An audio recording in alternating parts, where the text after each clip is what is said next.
Meu nome é Guilherme e você pode me chamar de irmão. Muito ao contrário disso, foram os discípulos. Ah, você vai ensinar judaísmo agora.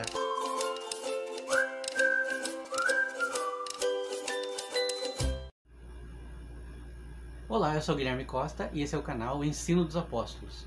Vamos continuar e terminar, esse evento incrível, que foi Jesus expulsando os vendilhões do templo. A gente não conseguiu ver no vídeo passado por que ele expulsou esses vendilhões, mas vai ficar isso para hoje. E o efeito que isso teve, na comunidade judaica, nos sacerdotes e nos discípulos, que é o que mais importa para nós. Tá?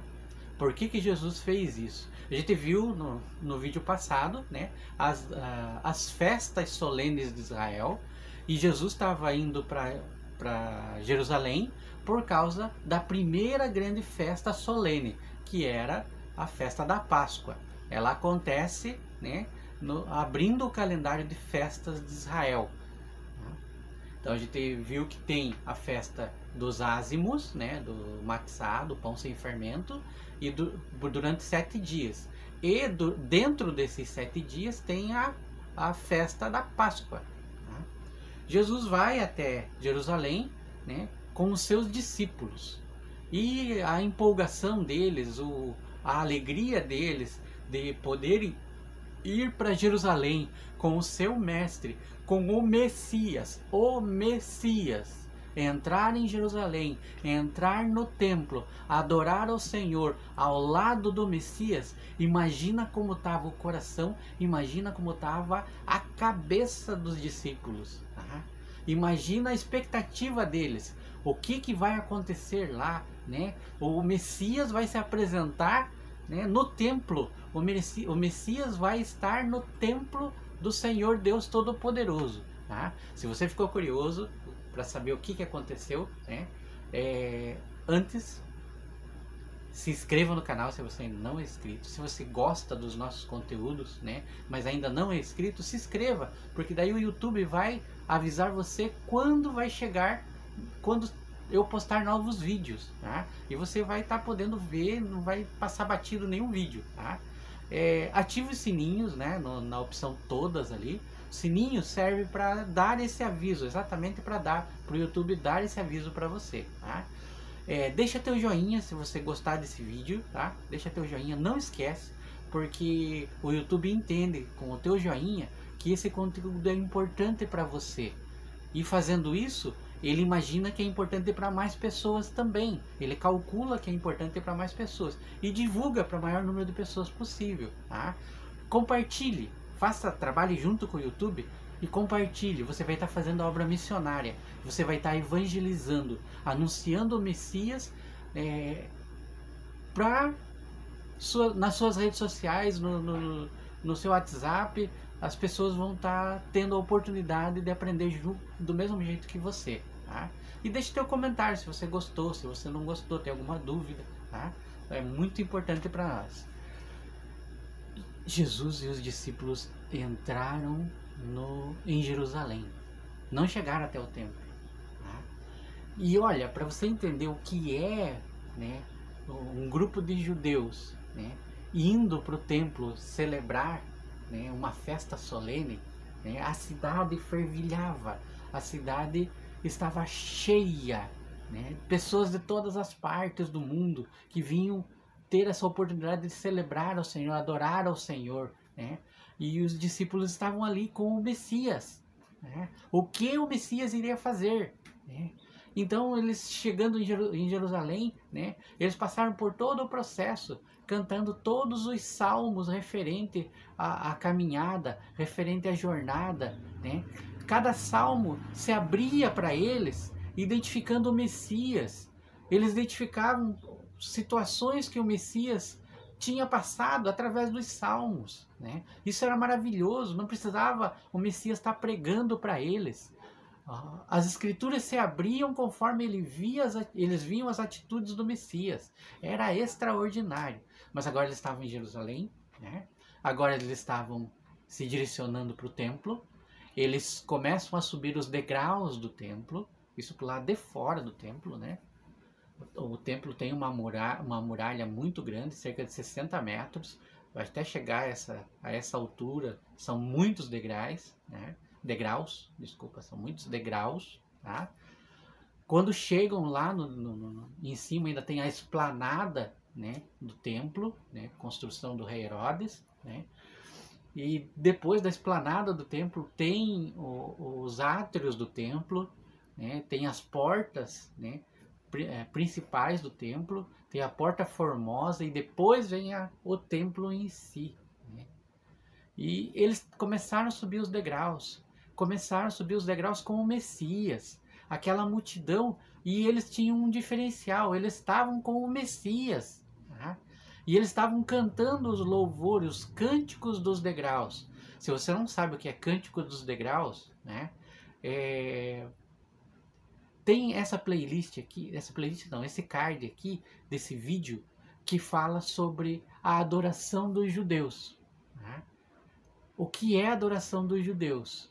Aí você vai se maravilhar, você vai ver que existia cânticos para subir os degraus do santuário. E onde estão esses cânticos? Estão perdidos? Nunca mais foram vistos? Né? Estão precisando encontrar, arqueólogos precisam fazer escavações para achar esses cânticos? Né? Como eram esses cânticos? Esses cânticos estão na tua Bíblia. Está escrito eles no livro dos Salmos. Né? O maior inário que já fizeram até hoje é o livro dos Salmos.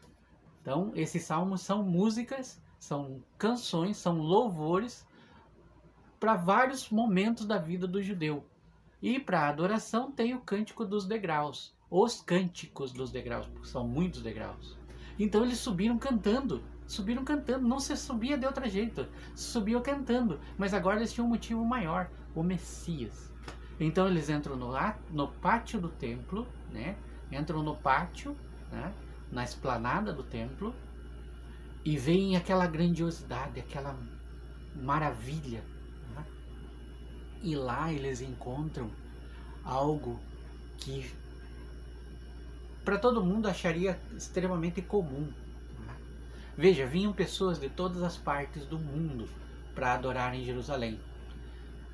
E não tinham condições de vir lá do lugar da onde eles estavam, trazendo animais escolhidos, preparados, tal, sem mancha, sem defeito nenhum, né? Muitos achavam extremamente difícil, penoso fazer isso. Então o que eles faziam? Deus nunca quis que isso acontecesse. Tá? Foi uma artimanha que os homens começaram a desenvolver. Tá? As pessoas que vinham de longe achavam melhor fazer o seguinte: vou comprar em Jerusalém o animal para sacrifício da Páscoa, o animal para oferecer no templo. Os comerciantes, vendo a oportunidade, passaram a vender de fora do pátio do templo. Esses animais passaram a vender dentro do templo. Começaram a vender dentro do pátio do templo, contaminando o templo. Tinha um outro grupo também. Quando as pessoas iam adorar ao Senhor e apresentar as suas ofertas ao Senhor, ofertas monetárias, existia uma coisa chamada moeda do templo, o shekel do templo. O shekel do templo não é o shekel comum, é uma moeda que circula só dentro do templo, só para o cofre do templo. Então eles tinham que trocar essas moedas, as moedas normais, as moedas comuns, as moedas de várias partes do mundo, por moedas do templo. Então, cambistas, comerciantes compravam as moedas dos sacerdotes, e revendiam em bancas no pátio do templo. As pessoas vinham, compravam nas bancas, não compravam mais com o sacerdote, compravam nas bancas, para poder ofertar no templo. Isso tudo aborreceu o Senhor.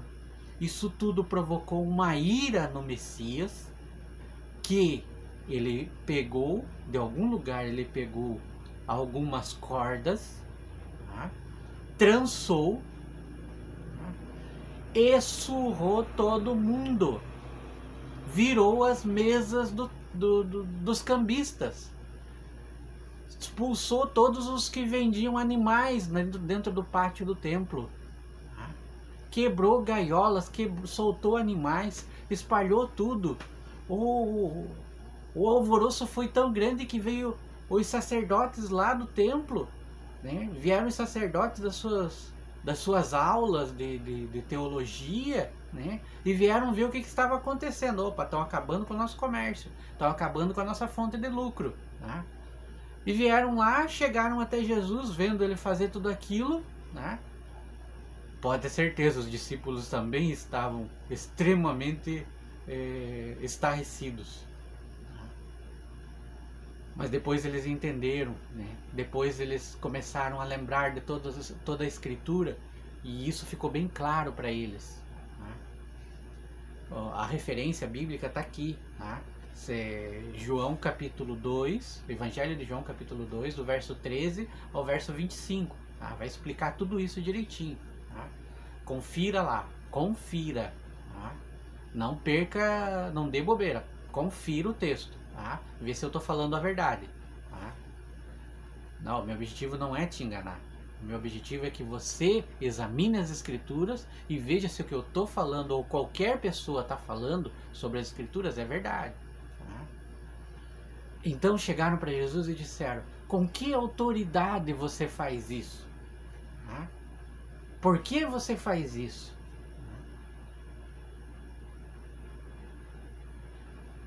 Esse tipo de coisa poderia ter gerado uma revolta, né, na argumentação de Jesus muito grande e falado um monte de coisa para eles. Mas Jesus falou que eles precisavam ouvir. Né? Jesus falou que a casa do pai dele, né, foi transformada, né, em local de comércio, né, de covil de ladrões e malfeitores. Né? Ou seja, o templo do Senhor estava sendo profanado. Né? Então Jesus expulsou os vendilhões por causa disso, por causa da contaminação do templo. Ele disse: essa casa será chamada casa de oração. Tá? Casa de oração, não de comércio. Comércio é da porta para fora. Tá? E os sacerdotes, né, os judeus chegaram para Jesus e disseram: com que autoridade você faz isso? Tá? Que sinal que você nos dá para dizer que você tem autoridade de fazer isso? Né? Jesus poderia ter dito: não, eu transformei a água em vinho lá. Né? Eu sabia da vida de cada um deles antes de conhecer, de cada um dos meus discípulos antes de conhecê-los. Mas a resposta que ele deu foi o seguinte: destruam esse templo, né? E em 3 dias eu o reedificarei. Eles não entendiam nada de profecia, não entendiam nada. Eram doutores da lei, mas não entendiam nada. Então eles imaginaram que Jesus estava falando do templo, do prédio do templo. Eles disseram: esse templo levou mais de 40 anos para ser construído e você diz que vai destruir e em 3 dias vai reconstruí-lo? Mas não é daquele templo que ele estava falando. Ele estava falando do templo do seu corpo. Tá? Se você gostou desse vídeo, tá? Deixa teu like. Compartilha com o maior número de pessoas possíveis. Deus abençoe a tua vida grandemente e até o próximo encontro em nome do Senhor Jesus.